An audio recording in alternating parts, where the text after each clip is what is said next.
Bonjour tout le monde.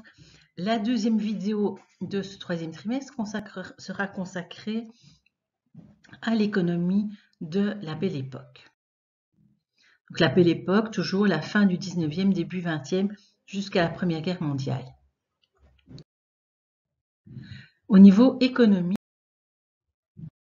alors, pour le peuple, il y a d'abord une grande crise de surproduction au niveau industriel qui va donc apporter une grande pauvreté à la population française et susciter un combat socialiste et a finalement apporté du positif, l'école obligatoire et le droit de grève.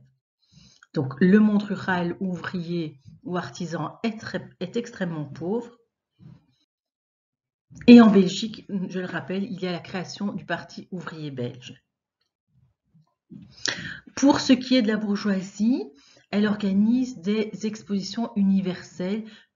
Initialement, ça s'est fait à Londres, avec le soutien du prince Albert, le mari de la reine Victoria, au Crystal Palace, mais bien vite Paris, Bruxelles ou les États-Unis suivront. Alors, à quoi sert une exposition universelle? Elle sert à présenter des innovations technologiques, mais aussi des créations artisanales ou artistiques à un public donc international. Voici la reproduction donc du Crystal Palace, le palais de cristal, qui a été construit en 9 mois avec du verre et du métal. Voici une idée de l'intérieur. Alors, à Bruxelles, on a par exemple la villa démontable, voilà, qui est livrée en 45 jours, ou bien un resto végétarien, ça c'est assez rare et très contemporain, situé à l'entrée du bois d'Acambre, ou bien une couveuse d'enfants, une innovation technologique avec une démonstration avec des bébés vivants. Alors, pourquoi en 1889 organiser une exposition universelle à Paris? Cette date est très importante. Donc, ce sera, voilà, vous voyez la construction de la Tour Eiffel pour cet événement. Cet événement pour commémorer le centenaire donc de la Révolution française. Et cette tour n'a pas été détruite parce qu'elle a été utilisée pour intercepter des messages militaires pendant les deux guerres.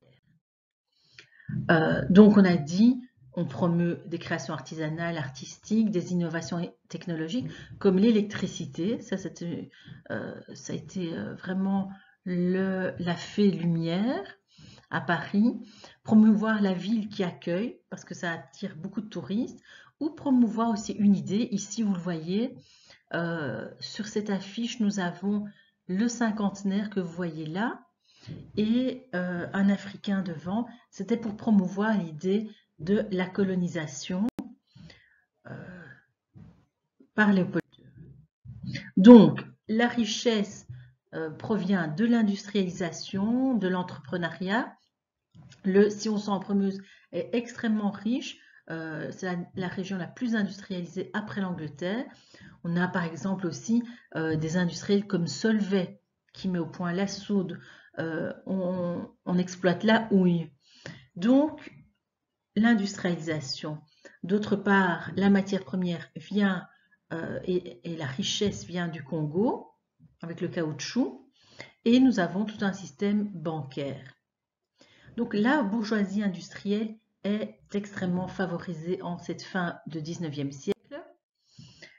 À leur service, nous avons des architectes qui vont construire des bâtiments éclectiques ou d'art nouveau, on expliquera tout ça, ou des dramaturges comme Labiche, Feydeau, qui mettent en scène des vaudevilles où interviennent justement les bourgeois commerçants ou industriels. Alors ceux qui vont plus s'intéresser à la cause populaire, ce sont par exemple des Constantin Meunier ou Eugène Mermans en peinture, Meunier essentiellement aussi en sculpture, et par exemple Émile Zola pour ce qui est du roman. Voilà, merci.